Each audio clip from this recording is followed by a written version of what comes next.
First up in our reviews is Jim Jarmusch's The Dead Don't Die. I forgot to mention that was also at the Edinburgh International Film Festival as well. In this peaceful town, on these quiet streets, something terrifying, something horrifying is coming. Excuse me, we're closed. Get away from me!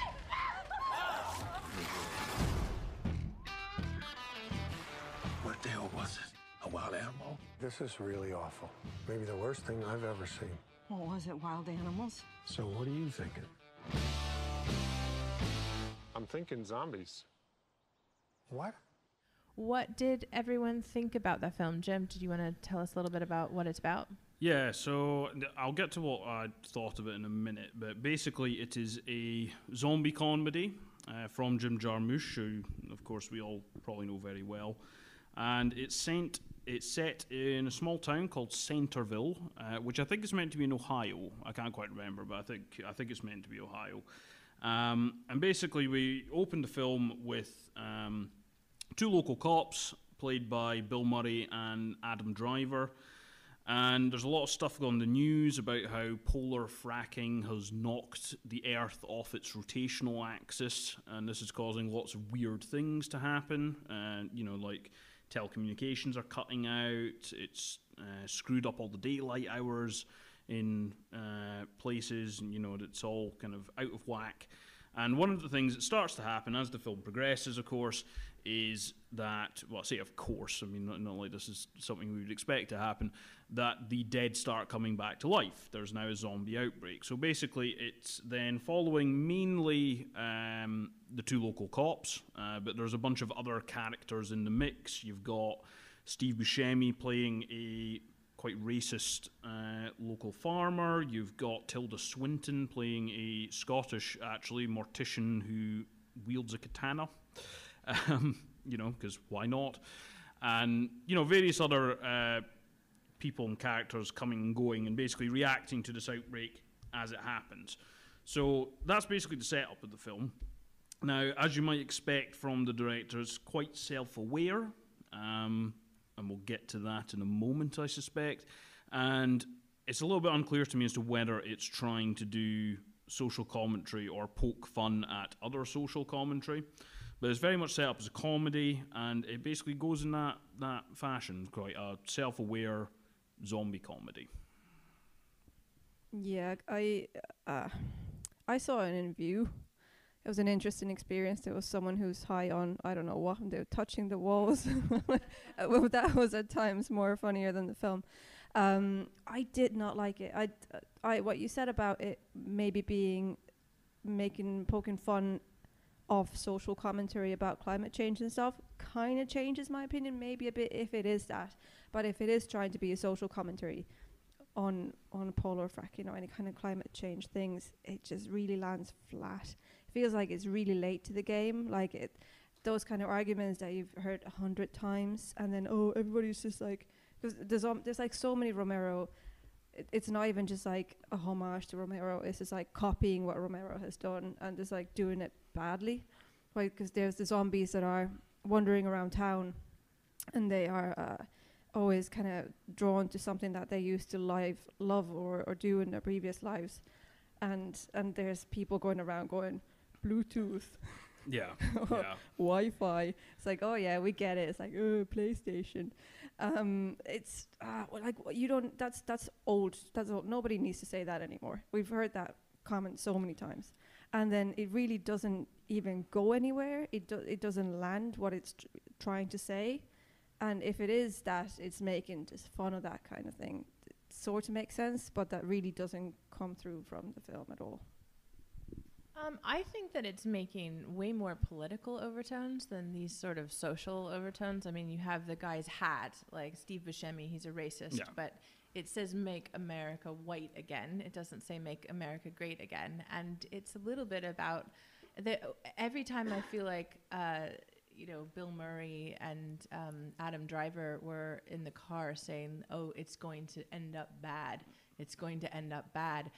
I felt like that was a lot of Americans, like, right at the Trump winning, you know, and thinking this is just a zombie apocalypse a bit. For me, I see that sort of as a more political undertones in a certain way, as well as this, oh, I'm captivated by my cell phone and I'm captivated about this. Also, look at where it's taking place. I mean, it's, you know, Centerville, America, and it's kind of talking about perhaps we've all gone asleep a bit, you know, and if we don't stand up, and you have these kind of, you know, at the end, samurai, like, you know, policemen who do that. So in that sense, I thought that was interesting and you know, an interesting take on the zombie movie. I happen to not be a zombie movie like expert, so I don't know what it's mimicking or not. But I did find its dryness to be quite amusing sometimes, and sometimes I was just laughing in the silence a bit, and they let it sort of hit, and I enjoyed it more than I thought I would. I mean, it definitely has its moments. Like in particular, and again, this isn't really any sort of spoiler because this happened. I won't go into any other instances later in the film, but very early on, you know, Adam Driver's sitting in the car and he says, "This is going to end badly. This is going to end badly." And basically, Bill Murray sort of like then starts questioning him on it. You know, why? What do you mean by that? Right? Which is really very funny.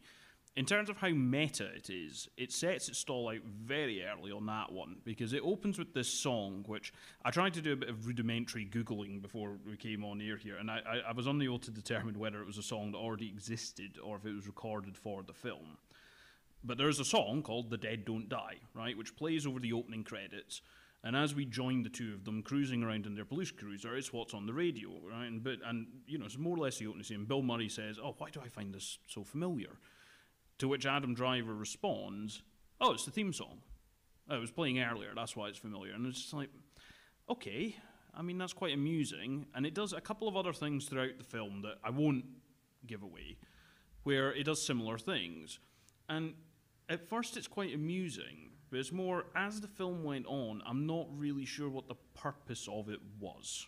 I didn't actually think that worked for me very well, because I don't think it worked at all. And that really bothered me, because I was involved in this zombie apocalypse world, and in these characters and these little cameos, and then it just sort of shifted into this, you know, we're in a film moment, and I didn't think that was funny, so that actually really turned me off. And I think some directors can do it really well. I think we talked about that in the past with the guy who did Vice.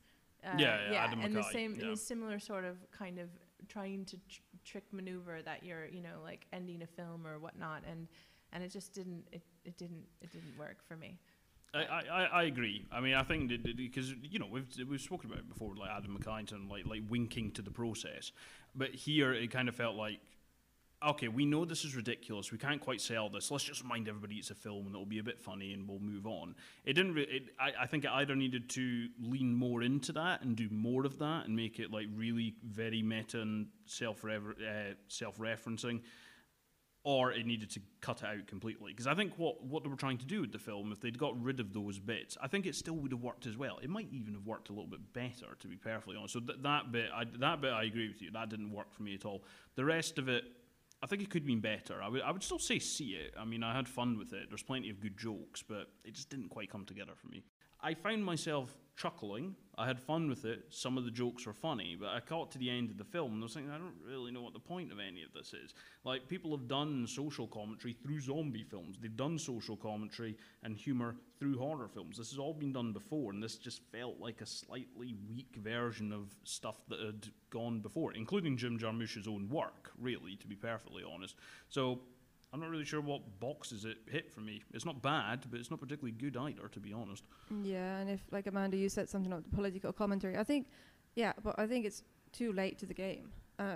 It's even referring to the Selena Gomez group as hipsters. That's definitely not hipsters. Like, it's like the filmmaker doesn't know what he's talking about.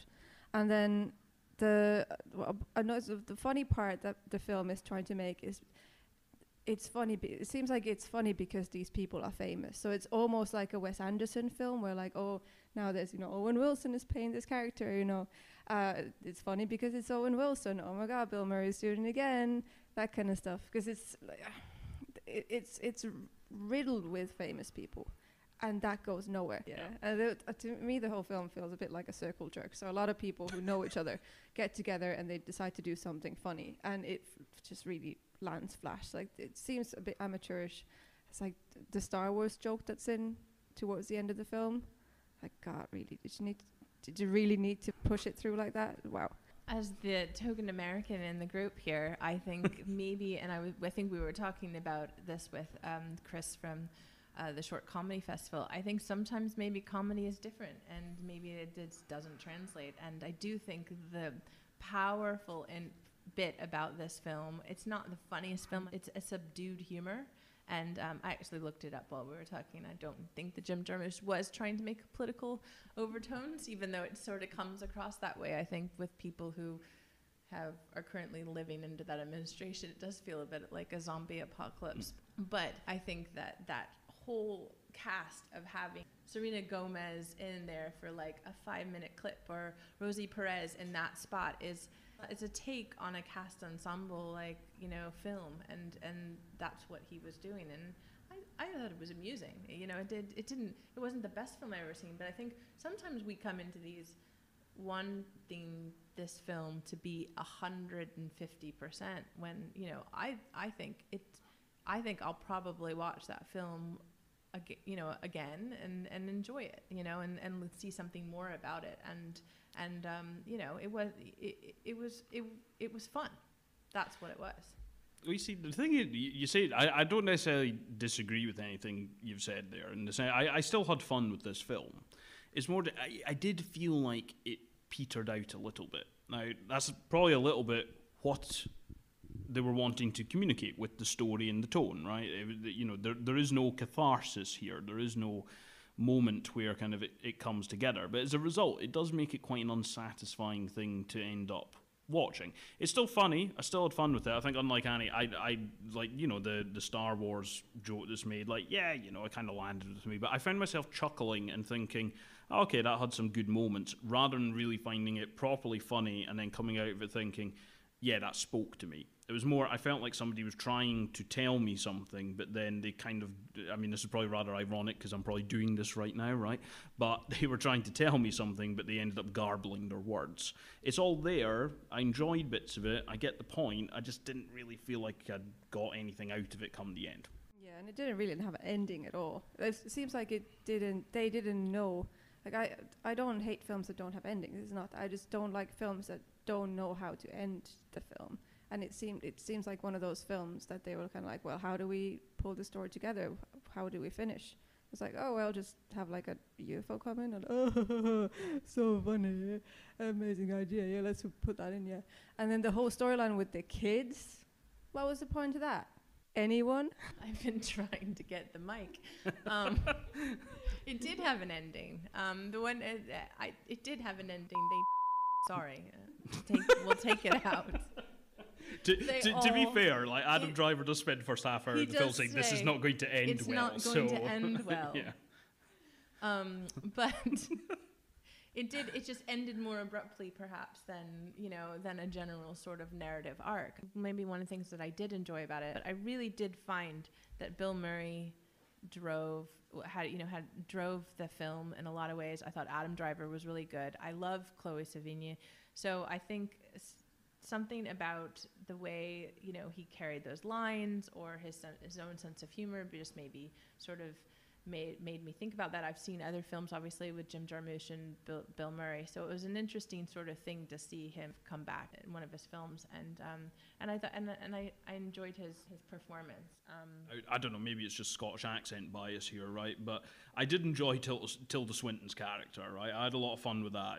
She plays this mortician or pathologist who runs the local funeral home. Basically, she's a very oddball character, and she has a katana, and she's it's almost like if you took some like quirky Scottish character and mixed her with Michonne from The Walking Dead or something, and you'd end up with Tilda Swinton's character here. I think the stuff they did with her was very interesting. I think some of the stuff that they did with The zombies was actually quite interesting as well. Yeah, I enjoyed the zombie that wanted Chardonnay. That was my only one that I liked. Which I recognise. I wonder if the actress is getting typecast, because I'm pretty sure it's the landlady from Unbreakable Kimmy Schmidt.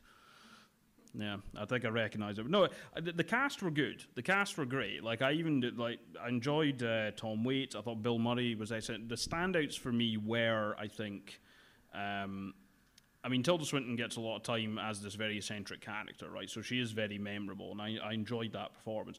I thought Adam Driver was excellent. I mean, for all that my issues with like a couple of the bits of humour, I thought he delivered it superbly. Like, he got a lot of laughs out of me in this film. So there's plenty going for it. There is plenty going for it, but I think the cast kind of carries the script a little bit. I think if they had less gifted performers in those roles, it wouldn't land as well. Absolutely, and maybe why I liked it was because it let the actors breathe and sort of do their thing, and they were good enough to do it, in my opinion, and so it would have just fallen really short if you hadn't had those people, and so yeah, I liked it. Yeah, I don't think it would have ever been made if it wasn't for those actors. I think it is a film made for them by Jim Jarmusch with them. So with a totally different cast, I don't think it would have ever happened. Or like totally nobody's. Yeah, not a film. I think that they're all wanting to be in a Jim Jarmusch film, basically. Yeah, it's like he called them up, going like, "How about we make a zombie film?" Yeah, let's go for it. It's definitely not like his vampire film though. Only Lovers Left Alive, which some people really love and some don't. But that it is interesting. Like to see him do a different kind of film as well. It's maybe just I don't know. It's maybe just British bias or something. It's more just when you've got what's essentially a comedy film centered around zombies. Like, I'm sorry, I find it hard to see past Shaun of the Dead. Like, I realised that Shaun of the Dead was like 15 years ago now, and like in terms of anything it was saying on the side was very different. But it's just, if you're going to go for an overtly comedy focused zombie film, then you've got to land, because in terms of like recent history, that's the touchstone. That was, in my view, excellent. And this one, it didn't seem to have as clear a sense of purpose about why it was going for the approach it was. And I think that's maybe why it didn't come together as well for me. But as I say, the cast carried it, so it's still enjoyable. But yeah. Well, speaking of good cast and Bill Murray, I just wanted to make a quick plug for our friends at Matchbox Cine Club. They have a event later on in August called Weird Weekend, and they are doing the Scottish premiere of an unreleased Bill Murray sci-fi comedy from 1984 that they found called Nothing Lasts Forever on 35mm. So if you're a Bill Murray fan, you enjoyed The Dead Don't Die, or just any Bill Murray film, you might want to check that one out.